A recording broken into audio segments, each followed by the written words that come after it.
Hello everyone. I wanted to wait a few seconds to see if I can get a not silly thumbnail from YouTube. We'll see. We'll see how that works. So today was the first full day back at work, and I thought I'd just give you a little update and a couple of tips if anybody's going through anything like this at some point. So here's what I've learned. So in my last one, I said I thought I had a cold, but the cold never got better, never got worse. And so I think what that actually was my immune system that was like, I don't know what's going on with her. Let's just inflame everything, which is good. Inflammation in the context of healing a wound is good. And so I think my immune system was just like, yep, we're just going to attack everything. So I don't think I was fighting off a cold. I think that was just, all those symptoms are actually like the symptoms that you have when you have a cold are not actually the cold itself. It is your immune system's reaction to a cold. So like the sore throat is your immune system, like attacking its own cells that are infected, same thing with runny nose and all that kind of stuff. So a fever, that's actually your immune system, not the bug itself. So anyway, so I am feeling better from that. I am actually a little sore today, and I think it's because I'm doing too much with my right arm. A lot of that kind of thing, and having to wear not loose clothes but actual work clothes and stuff has made things just a little tender, but that's okay. I mean, it's not enough to take Tylenol even. It's not that. It's just enough to notice every once in a while if I move wrong. I'm like, oh, ugh, I don't like that. What else have I noticed from this? Tips. Oh, okay. So here is the big thing though. So in my last one, I was like, 2 days out and I'm feeling kind of lazy and stuff like that. And that feeling was fairly pervasive. And I talked to a friend of mine, and I love her. She's such a hoot, and she's a straight shooter, man. And she's like, all your body knows is that it was drugged and stabbed repeatedly. That's what it knows. And when you look at it, not like this was scheduled, a doctor scheduled it. You went in, you filled out forms, everything was very peaceful, and they had music playing and stuff. When you actually sit there and think, the body knows that it was drugged and then stabbed, which is kind of funny because I was kind of thinking, I was like, it's kind of a better story if you say, yeah, some guys in masks drugged me and stabbed me and I woke up in the hospital, which is a complete truth and a complete lie at the same time. Because I mean, yes, I mean, it 100% happened, but it didn't happen 100% that way. So I thought, which is very interesting,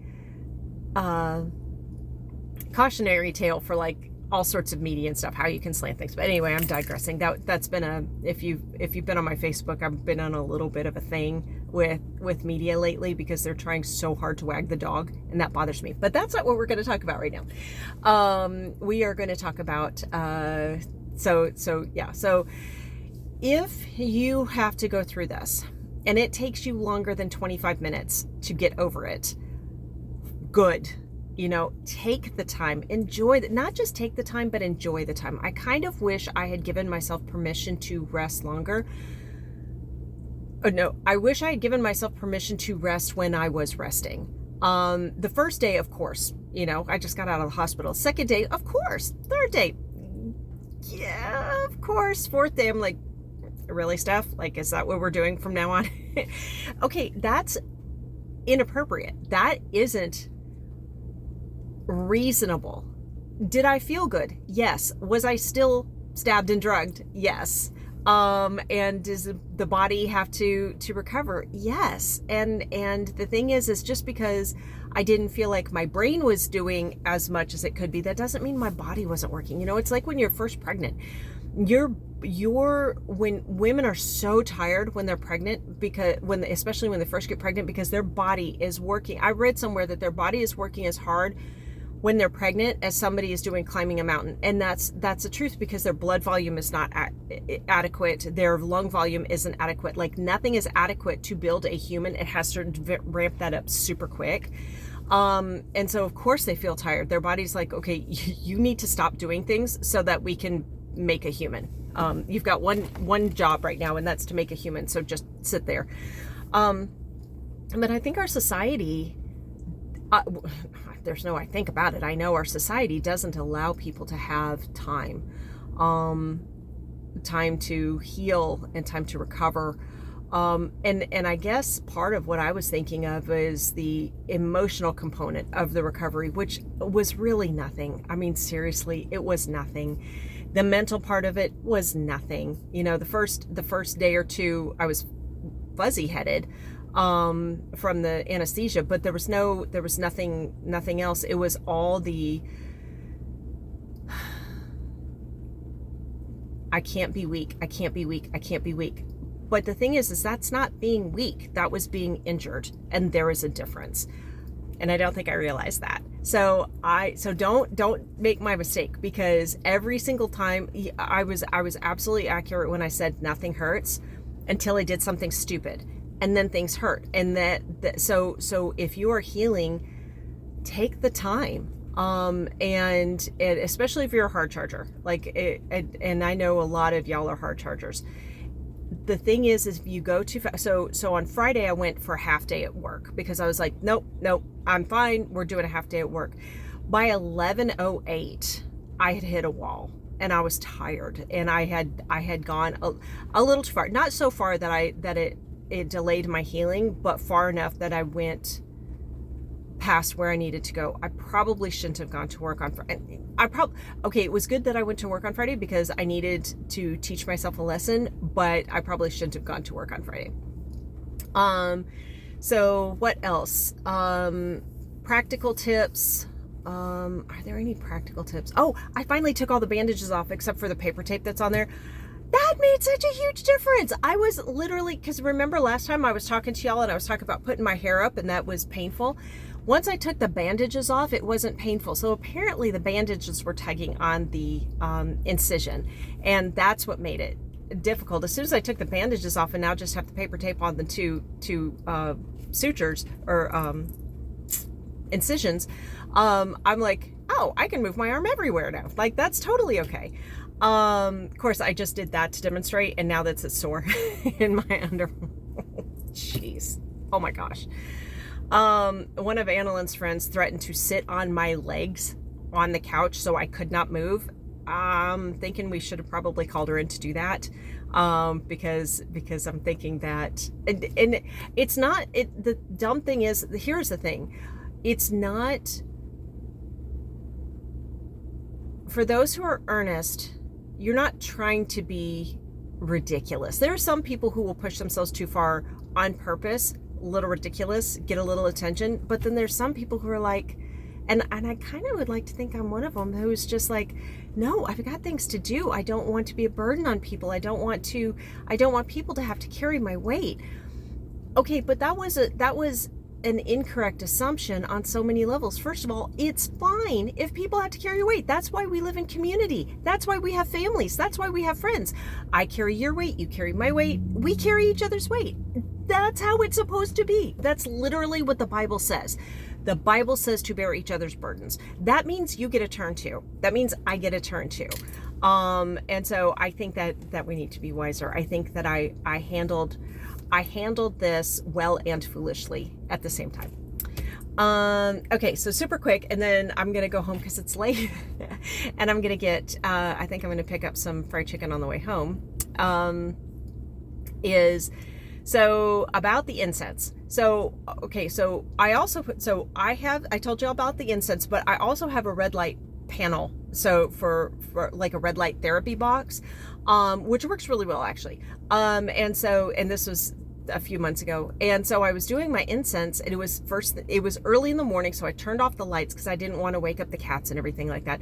So I went into this other room and I turned off the lights and I turned on the red box because I didn't need light because I was looking on my phone for, and it's, by the way, it's Daily Office 2019, not 2020. I messed that up earlier. So I was reading the Daily Office on my phone. I had lit the incense, and I used a big piece of incense because I wanted it to last through several prayers. And I just add extra incense onto the little tiny burner that I have every time that I say a prayer. But I was like, oh, here's a big chunk. Let me just do that, and that'll do lots of prayers. And it was a different scent than I had used before. So I'm sitting there. Every light is off except for my phone and the red light. the red light therapy box, and I was sitting in front of the red light therapy box for my niece because I multitask. I'm like, well, if I'm sitting here anyway, might as well, do red light therapy on my niece. I don't know. And so I'm sitting there and I'm praying, and all of a sudden, beep, beep, beep, beep, and the fire alarm goes off, and I'm like, or the smoke detector, I'm like, what is going on? And Ashton comes in because he hears it. I'm trying to figure out what it is. He flips on the light and the room is filled with smoke. I mean, filled with smoke. It was thick, like thick. And I realized that big, huge piece of incense had burnt, and there was no airflow in the thing. And I mean, it all smelled like incense. It didn't smell like smoke. But it produced a tremendous amount of smoke, but I couldn't see it because all the lights were off and all I had was the red light, and you couldn't see it in the red light. So that's when Ashton's like, yeah, how about you do this in the barn? And actually what I said is I will do it in the barn, so I didn't wake him up. And then he set me up a little space in the barn that I could use, and it's very sweet.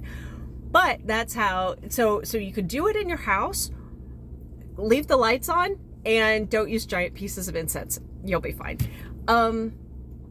Is there anything, it seemed like there was something else I wanted to tell y'all, but I don't remember what it was. Was it,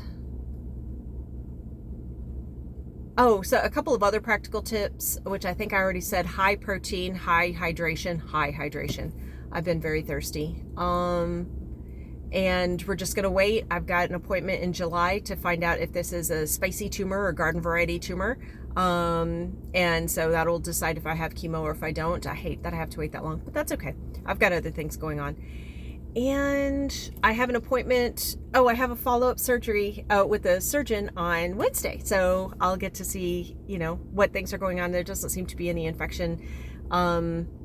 It actually doesn't seem bad at all. I can't see under the tape, but everything around it is, nothing of note. Oh, using a pillow to prop up, that's really good. If you have to go through this without, because not everybody who is listening to this is, needs to get this deep into or wants to get this deep into the weeds. So if you go through something like that, let me know and I can give you some tips. But I just want to say hello, tell you I love you, and I thank you. Thank you so much. Honestly, I can't thank you enough for your prayers, and I cannot thank you enough for your kindness, and I cannot thank you enough for your love. And even if people like see this like later, super later, like they didn't even, like if somebody happens to come across it.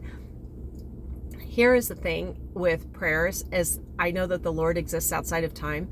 And so I think our prayers can exist outside of time too, because he knows everything. So he knew what we were already going to pray. And so I have no problem with retroactive prayers. I think that they're completely a thing. And so anybody who is praying for me now or in the future, thank you very much. And I appreciate it. And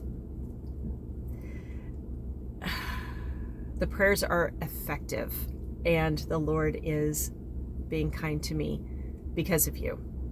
And I thank you. And I love you. I'll talk to you later. Bye-bye.